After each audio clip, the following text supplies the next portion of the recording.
Assalamualaikum, halo semua, kembali lagi dengan saya Ipung Tia. Apa kabar semuanya? Semoga Allah senantiasa menjaga kita ya, amin.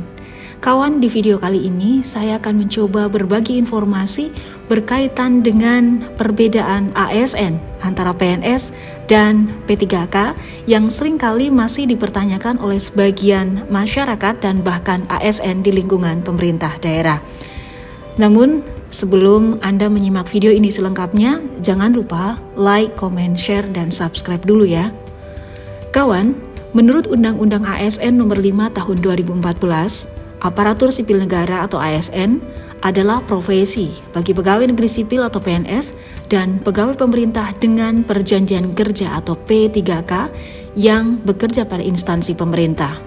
Sesuai pasal 1 angka 4 Peraturan Pemerintah Nomor 11 Tahun 2017 tentang manajemen PNS, pegawai negeri sipil adalah warga negara Indonesia yang memenuhi syarat tertentu diangkat sebagai pegawai ASN secara tetap oleh pejabat pembina kepegawaian atau PPK untuk menduduki jabatan pemerintahan. Sedangkan pegawai pemerintah dengan perjanjian kerja atau P3K sesuai pasal 1 angka 4 Peraturan Pemerintah Nomor 49 Tahun 2018 tentang manajemen P3K adalah warga negara Indonesia yang memenuhi syarat tertentu yang diangkat berdasarkan perjanjian kerja untuk jangka waktu tertentu dalam rangka melaksanakan tugas pemerintahan. Kawan, dari penjelasan tersebut, status antara PNS dan P3K sudah terlihat berbeda. PNS merupakan pegawai tetap pemerintah, sedangkan P3K bersifat pegawai kontrak yang memiliki masa kerja yang telah ditentukan. Kawan, selain itu, pada proses penerimaan atau seleksi, setiap warga negara Indonesia mempunyai kesempatan yang sama untuk melamar menjadi PNS atau P3K sesuai persyaratan. Pada saat melamar CPNS, usia paling rendah 18 tahun dan paling tinggi 35 tahun. Hal itu tentu saja sesuai dengan pasal 23 ayat 1 huruf A Peraturan Pemerintah Nomor 11 Tahun 2017. Sedangkan pada saat melamar, P3K berusia paling rendah 20 tahun dan paling tinggi 1 tahun sebelum batas usia tertentu pada jabatan yang akan dilamar. Hal itu sesuai dengan pasal 16 huruf A Peraturan Pemerintah Nomor 49 Tahun 2018. Kawan, sesuai pasal 26 Peraturan Pemerintah Nomor 11 Tahun 2017, seleksi pengadaan PNS terdiri atas 3 tahap, yaitu seleksi administrasi, seleksi kompetensi dasar, dan seleksi kompetensi bidang. Sedangkan sesuai pasal 18 PP nomor 49 tahun 2018, seleksi pengadaan P3K terdiri atas 2 tahap, yaitu seleksi administrasi dan seleksi kompetensi yang di dalamnya ada manajerial, sosiokultural, dan teknis. Perbandingan-perbandingan yang terlihat antara PNS dan P3K diantaranya mulai dari konteks pengangkatan, PNS diangkat secara tetap untuk menduduki jabatan pemerintahan, sedangkan P3K diangkat berdasarkan perjanjian kerja untuk jangka waktu tertentu dalam rangka melaksanakan tugas pemerintahan. Berkaitan dengan pemberhentian, PNS diberhentikan dengan hormat karena meninggal dunia, atas permintaan sendiri, mencapai batas usia pensiun, perampingan organisasi atau kebijakan pemerintahan yang mengakibatkan pensiun dini, dan tidak cakap jasmani dan atau rohani sehingga tidak dapat menjalankan tugas dan kewajiban. Sedangkan pemberhentian P3K melalui pemutusan hubungan perjanjian kerja dengan predikat tertentu.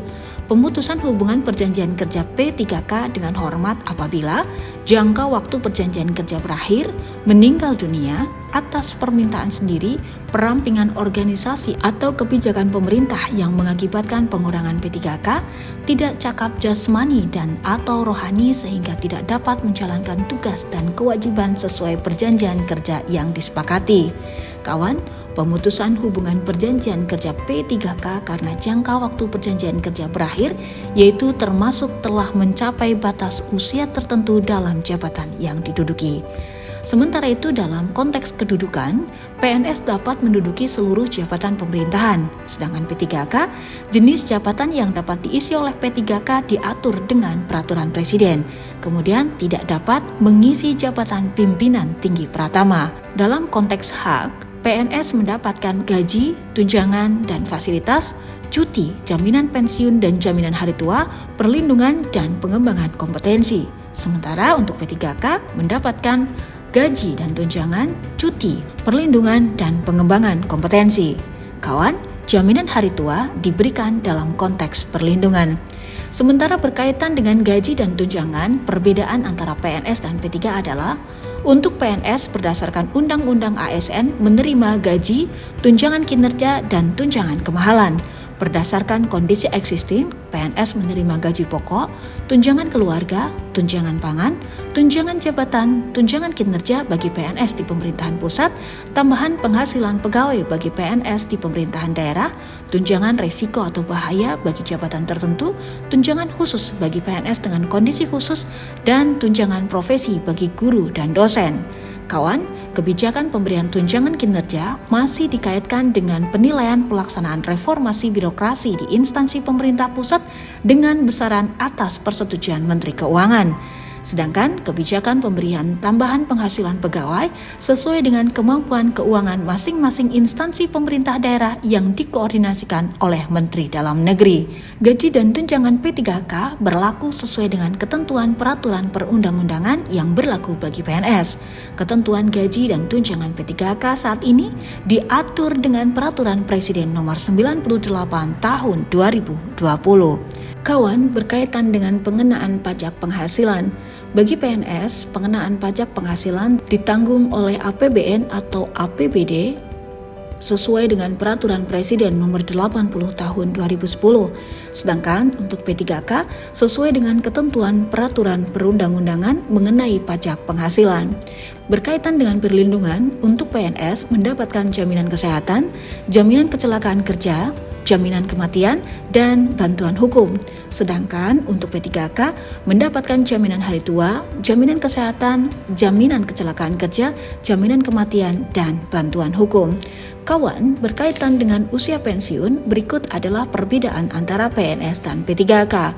Usia pensiun untuk PNS 58 tahun bagi pejabat administrasi, 60 tahun bagi pejabat pimpinan tinggi, dan sesuai dengan ketentuan peraturan perundang-undangan bagi pejabat fungsional. Sementara untuk P3K, 58 tahun bagi pejabat fungsional ahli muda, pejabat fungsional ahli pertama, dan pejabat fungsional kategori keterampilan, 60 tahun bagi pejabat pimpinan tinggi dan pejabat fungsional madya, serta 65 tahun bagi yang memangku jabatan fungsional ahli utama. Sementara berkaitan dengan penghasilan PNS dan P3K, berdasarkan Undang-Undang ASN Nomor 5 Tahun 2014, Pasal 21 huruf A, PNS berhak memperoleh gaji, tunjangan, dan fasilitas berdasarkan Peraturan Pemerintah Nomor 15 Tahun 2019 tentang perubahan ke-18 atas Peraturan Pemerintah Nomor 7 Tahun 1977 tentang Peraturan Gaji PNS. Komponen penghasilan PNS terdiri dari gaji pokok, tunjangan keluarga, tunjangan pangan, tunjangan jabatan, tunjangan kinerja bagi PNS di pemerintahan pusat, tambahan penghasilan pegawai bagi PNS di pemerintahan daerah, tunjangan risiko atau bahaya bagi jabatan tertentu, tunjangan khusus bagi PNS dengan kondisi khusus, tunjangan profesi bagi guru dan dosen, dan tunjangan kemahalan. Sementara berdasarkan Undang-Undang ASN Nomor 5 Tahun 2014, Pasal 22 huruf A, P3K berhak memperoleh gaji dan tunjangan. Pemberian gaji dan tunjangan bagi P3K diatur dalam Peraturan Presiden Nomor 98 Tahun 2020 tentang gaji dan tunjangan P3K. Besaran gaji P3K didasarkan pada golongan dan masa kerja golongan. Kawan, selain gaji, P3K juga diberikan tunjangan sesuai dengan tunjangan PNS pada instansi pemerintah tempat P3K bekerja. Adapun tunjangan yang diberikan komponennya sama dengan PNS. Sementara itu berkaitan dengan penghasilan berupa tunjangan kinerja, Pemberian tunjangan kinerja instansi pemerintah didasarkan pada keberhasilan pelaksanaan reformasi birokrasi atau RB yang tercermin melalui penilaian indeks RB instansi masing-masing. Setiap tahunnya, Kementerian Pan-RB melakukan evaluasi terhadap kemajuan pelaksanaan reformasi birokrasi pada setiap instansi dengan melakukan hasil indeks RB, sehingga setiap pengajuan penyesuaian tunjangan kinerja kementerian atau lembaga akan ditindaklanjuti sesuai dengan indeks RB. Saat ini, indeks RB di instansi pemerintah masih bervariasi, sehingga menyebabkan adanya perbedaan tunjangan kinerja di masing-masing instansi. Besaran tunjangan kinerja diberikan kepada kementerian atau lembaga sesuai dengan ketetapan, yaitu dengan indeks RB lebih besar dari 55, rekomendasi besaran tunjangan kinerja 47%, 55,01 sampai 65,00, rekomendasi besaran tunjangan kinerja sebesar 60%, sementara 65,01 hingga 75,00, rekomendasi besaran tunjangan kinerja sebesar 70%, sedangkan untuk yang 75,01 sampai dengan 85,00, rekomendasi besaran tunjangan kinerja sebesar 80%. Adapun untuk indeks RB yang lebih besar dari 85, rekomendasi besaran tunjangan kinerja sebesar 100%. Kawan, tunjangan kinerja sebagai bentuk reward atas keberhasilan pelaksanaan RB instansi diberikan atas dasar capaian kinerja, sehingga hal ini dapat menjadi stimulus untuk percepatan pelaksanaan RB. Pengaturan tunjangan kinerja PNS dan P3K pada instansi pusat. Yang pertama, tunjangan kinerja PNS atau P3K instansi pusat ditetapkan dengan peraturan presiden yang berlaku bagi masing-masing instansi berdasarkan capaian RB instansi, sehingga terdapat disparitas tunjangan kinerja antar instansi pusat. Yang kedua, besaran tunjangan kinerja yang diterima PNS atau P3K setiap bulan dihitung berdasarkan ukuran lain yang ditetapkan oleh instansi tersebut. Pendanaan berasal dari APBN. Sedangkan pada PNS dan P3K instansi daerah, kebijakan pemberian tunjangan kinerja belum ada untuk PNS atau P3K pada instansi daerah. Namun, instansi daerah dapat memberikan tambahan penghasilan pegawai atau TPP semacam tunjangan kinerja di instansi pusat berdasarkan PP nomor 18 tahun 2016, Junto PP nomor 72 tahun 2019, dan PP nomor 12 tahun 2019. Pasal 58 menyatakan bahwa pemerintah daerah dapat memberikan tambahan penghasilan kepada pegawai ASN dengan memperhatikan kemampuan keuangan daerah dan memperoleh persetujuan DPRD sesuai dengan ketentuan peraturan perundang-undangan. Selain tambahan penghasilan, PNS dan P3K pada instansi daerah juga menerima penghasilan dengan nomenklatur yang bermacam-macam. Misalnya, upah pungut pajak, tambahan penghasilan atau tamsil, tunjangan kinerja daerah atau tunkinda, dan lain-lain. Pendanaan berasal dari APBD disesuaikan dengan kemampuan keuangan daerah sehingga terjadi disparitas TPP antar instansi daerah. Demikian informasi yang bisa saya bagikan untuk Anda. Semoga informasi ini bermanfaat. Tetaplah menjadi manusia yang bermanfaat bagi orang-orang di sekitar Anda. Dan tidak lupa, bekerjalah dengan bahagia, karena bekerja dengan bahagia akan memudahkan penyelesaian tugas kita. Saya Ipung Tia mengucapkan terima kasih karena sampai hari ini Anda masih menyimak video ini hingga akhir. Tetap semangat dan tonton terus video-video saya berikutnya ya.